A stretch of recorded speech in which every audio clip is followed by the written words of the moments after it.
അച്ഛന്റെയും ജ്യേഷ്ഠന്റെയും പാത പിന്തുടരുകയാണ് മാധവ് സുരേഷും സിനിമയിലേക്ക് എത്തിയത്. പഠനം പൂർത്തിയാക്കിയ ശേഷമാണ് അഭിനയിച്ചും തുടങ്ങിയത്. ഇതിനടക്കം 2 സിനിമകളിൽ താരം അഭിനയിച്ചു. ഒന്നിൽ നായകനും മറ്റൊന്നിൽ സപ്പോർട്ടറുമായി ചെയ്തത്. എന്നാൽ പ്രതീക്ഷിച്ച പോലെ അഭിപ്രായമല്ല പ്രേക്ഷകരിൽ നിന്നും മാധവിന് ലഭിച്ചതും. പലരും താരപുത്രന്റെ അഭിനയത്തിൽ അസംതൃപ്തർ തന്നെയായിരുന്നു. അതുകൊണ്ട് തന്നെ ട്രോളുകളും പരിഹാസങ്ങളും വിമർശനവും ഏറ്റുവാങ്ങി വന്നു. എല്ലാത്തിന്റെയും പ്രാക്ടിക്കലായി ഉൾക്കൊള്ളുകൊണ്ടാണ് സിനിമയുടെ പ്രൊമോഷൻ തിരക്കിലേക്ക് മാധവ് സുരേഷ് ഇപ്പോൾ പോകുന്നത്. അംഗം അട്ടഹാസമാണ് മാധവിന്റെ റിലീസിന് ഒരുങ്ങുന്ന ഏറ്റവും പുതിയ സിനിമ. തിരുവനന്തപുരത്താണ് അംഗം അട്ടഹാസം സിനിമ മുഴുവൻ ചിത്രീകരിച്ചിരിക്കുന്നത്. 75ഓളം ലൊക്കേഷനുകൾ ഉണ്ടായിരുന്ന പടത്തിന്. ത്രില്ലർ സിനിമയാണ്. താൻ മുമ്പ് ചെയ്ത ജയസൊക്കെ ആണെങ്കിലും കുമ്മാട്ടികളാണെങ്കിലും റിലീസിന് മുന്നേ താൻ കണ്ടിട്ടില്ല. ഡബ് കണ്ടതിന് മാത്രമാണ് കണ്ടത്.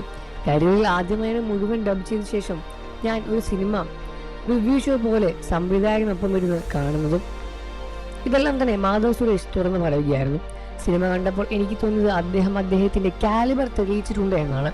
ഞാൻ വളരെ ഹാപ്പിയാണ്.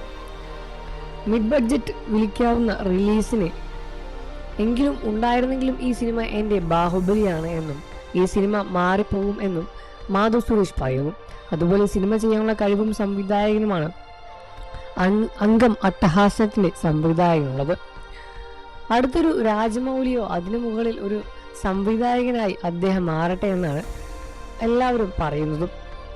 ഇതിനിടെ മാധവ് സുരേഷിന്റെ വിവാഹത്തെ പറ്റിയും വാർത്തകളും ഒരുപാട് സോഷ്യൽ മീഡിയയിലൊക്കെ ചർച്ചയാകുന്നുമുണ്ട്. മാധവ് സുരേഷും ദിലീപിന്റെ മകൾ മീനാക്ഷിയും തമ്മിലുള്ള വിവാഹ വാർത്തകൾ എന്ന തരത്തിലെല്ലാം തന്നെ സോഷ്യൽ മീഡിയയിൽ ഒരുപാട് വാർത്തകളും ഇതിനോടകം പ്രചരിക്കുന്നുമുണ്ട്. എന്നാൽ ഇതെല്ലാം തന്നെ സത്യമാണെന്ന കാര്യം ചോദിച്ചാൽ ഒട്ടുമല്ല. ഇതെല്ലാം സോഷ്യൽ മീഡിയയിൽ മാത്രം വരുന്ന ഗോസിപ്പുകൾ തന്നെയാണ്. മാധവ് സുരേഷ് ഇപ്പോൾ സിനിമയിലാണ് കേന്ദ്രീകരിക്കുന്നത് എന്നും മീനാക്ഷിയുമായുള്ള നല്ലൊരു സൗഹൃദ ബന്ധമാണ് എന്നും പ്രേക്ഷകർക്കും അറിയാം. ഇത്തരത്തിലുള്ള വാർത്തകളെല്ലാം തന്നെ വ്യാജ വാർത്തയാണ് എന്ന് മനസ്സിലാക്കേണ്ടിയിരിക്കുന്നു. വാർത്തകളും വിശേഷം എത്രയും പെട്ടെന്ന് അറിയാൻ നമ്മുടെ വീഡിയോ ഒന്ന് ലൈക്ക് ചെയ്ത് ചാനൽ ഇപ്പോൾ തന്നെ സബ്സ്ക്രൈബ് ചെയ്ത് സപ്പോർട്ട് ചെയ്യണം ഫ്രണ്ട്സ്.